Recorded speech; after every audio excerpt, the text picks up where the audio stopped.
ஆண்டவரும் உலக இரட்சகருமாகிய இயேசு கிறிஸ்துவின் இனிய நாமத்தில் யாவருக்கும் என் அன்பின் வாழ்த்துக்கள். கர்த்தர் வானத்தையும் பூமியும் உண்டாக்கிய சர்வ வல்லவர்.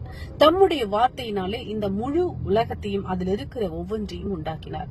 அதே போல் கர்த்தர் நம்முடைய சகல தேவைகளையும் சந்திக்கிறவராயிருக்கிறார். இந்நாளில் எல்லா தேசங்களிலும் பொருளாதாரத்தில் நெருக்கடிகள், பொருளாதார பின்னடைவுகள் ஏற்பட்டிருக்கிறது. இந்த நெருக்கடியால் பெரிய பணக்காரர்கள் முதல் வறுமை கோட்டுக்கு கீழே வாழும் ஏழை எளிய ஜனங்கள் வரை பாதிக்கப்பட்டு கொண்டிருக்கிறார்கள். இதன் நிமித்தம் பாவம் பெருகுகிறது, சமாதானம் குறைகிறது, தற்கொலை, மரணம் போன்ற சம்பவங்கள் நிகழ்கின்றது. அப்போஸ்தலனாகிய பவுல் பிலிப்பியருக்கு எழுதும்போது, என் தேவன் தம்முடைய ஐஸ்வர்யத்தின்படி உங்கள் குறைகளை எல்லாம் கிறிஸ்து இயேசுவுக்குள் மகிமையிலே நிறைவாக்குவார். பிலிப்பியர் 4:19 எழுதியிருக்கிறார். ஆகவே குறைவை நிறைவாக்கும் நம் தேவன் உங்கள சகல குறைவுகளையும் நிறைவாக்க வல்லவராயிருக்கிறார். நிச்சயம் கர்த்தருடைய வல்லமை உங்கள் வாழ்வில் வெளிப்பட்டு உங்கள் சகல குறைவுகளும் நிறைவாக்கப்படும். எப்போது குறைவு ஏற்படுகிறது? எல்லாவற்றையும் அவன் செலவழித்த பின்பு அந்த தேசத்தில் கொடிய பஞ்சம் உண்டாயிற்று. அப்பொழுது அவன் குறைவுபட தொடங்கி. லூக்கா 15:14. நம்முடைய வாழ்வில் குறைவு அல்லது நெருக்கடி வருவதற்கு பல காரணங்கள் உண்டு. அவற்றில் மிக முக்கியமான ஒரு காரணம், தேவனாகிய கர்த்தர் விரும்பாததை நாம் செய்யும் போது நம் வாழ்வில் குறைவு ஏற்படுகிறது. இந்த வசனத்தை கவனமாய் வாசித்து பாருங்கள்.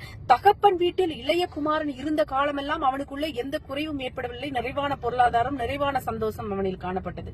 அவன் தகப்பன் வீட்டை விட்டு தன் சொத்தை எல்லாம் பிரித்துக் கொண்டு பாவிகளும் கெட்ட நண்பர்களும் விபச்சாரிகளும் நிறைந்த இடத்துக்கு தூர தேசம் சென்ற போதுதான் எல்லாவற்றையும் அவன் இழந்தவனாய் குறைவுபட தொடங்கினான். ஆண்டவர் விரும்பாத காரியங்களில் ஈடுபடும் போது நாமவே குறைவுகளில் சிக்கிக் கொள்கிறோம். இருப்பவன், இதற்கு எல்லாம் மூல காரணமாய் இருப்பவன் பிசாசு.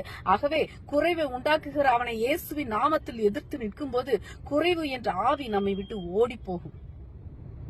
மேலும் குறைவு வருவதற்கு மற்றொரு காரணம், நமக்கு உண்டான வருமானத்தை எப்படி செலவழிக்க வேண்டும் என்கிற ஞானம் இல்லாமே. அநேக குடும்பங்களில் ஞானம் இல்லாமல், பொறுப்பில்லாமல், வருவாய்க்கு அதிகமாய் செலவு செய்து கடன்பட்டு கடைசியில் குறைவுள்ளவர்களாய் மாறுகிறார்கள். இப்படி குறைவான வாழ்வு ஒவ்வொரு ஆத்துமாவையும் வெகும் வேதனைப்படுத்திக் கொண்டிருக்கிற இந்நாட்களில் அருமை ஆண்டவரிடத்தில் விசுவாசத்தோடு வருவீர்களே ஆனால் உங்கள் குறைவை நிறைவாக்கி சகல தேவைகளையும் சந்திக்க அவர் வல்லவராயிருக்கிறார். நம் தேவைகளை கர்த்தர் எப்படி சந்திப்பார்?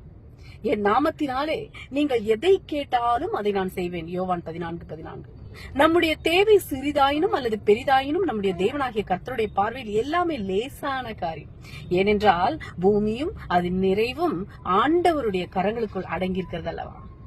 ஆகவே ஆண்டவருக்கு நம் தேவைகளை சந்திக்க முடியும். விசுவாசிகளின் தகப்பன் என்று அழைக்கப்படும் 100 வயதான ஆபிரகாமுக்கு மகனாக ஈசாக்கை கொடுத்தவர் அல்லவா நம் ஆண்டவர். தேவனுடைய வார்த்தையின்படி கேரித் என்ற ஆற்றின் அருகே மறைந்து வாழ்ந்த எலியாவுக்கு காகத்தின் மூலம் ஆகாரம் கொடுத்து அவரது தேவைகளை பூர்த்தி செய்தவர் அல்லவா நம் ஆண்டவர். நம் அருமை ஆண்டவர் சொன்ன வாக்குத்தத்தம் என்னவெனில், என் நாமத்தினாலே எதை கேட்டாலும் நான் தருவேன். உங்கள் கண்களுக்கு முன்பாய் தோன்றுகிற சகல பிரச்சனைகளையும் போராட்டங்களையும் கண்டு மலைத்து போகாமல் உங்கள் நாவில் இயேசுவின் நாமத்தில் பிரார்த்தனை செய்து அற்புதங்களை எதிர்பாருங்கள். அவரது நாமத்தை உங்கள் நாவில் உச்சரிக்கும் போதே உங்கள் தேவைகளை சந்திக்க அவர் ஆவலோடு வருவார். நம்முடைய சகல தேவைகளையும் சந்திக்க வல்லவராயிருக்கிறார். நம் ஆண்டவராயிருக்கிறார். மலை போன்று தோன்றுகிற உங்கள் துன்பங்களை நீக்கி போட அவர் வல்லவராயிருக்கிறார். உங்களை சுற்றி இருக்கிற தரித்திரத்தின் ஆவி விரட்டி அடிக்க அவர் ஜீவனுள்ளவராயிருக்கிறார். வார்த்தையை நிறைவேற்ற அவர் வல்லவராயிருக்கிறார். ஆமே, நிச்சயமாய் உங்கள் தேவைகளை சந்திக்க வல்லவராயிருக்கிறார். தேவன் தாமே இந்த வார்த்தைகளின் மூலம் உங்களை ஆசீர்வதிப்பாராக. ஆமென். அல்லேலூயா. Praise God.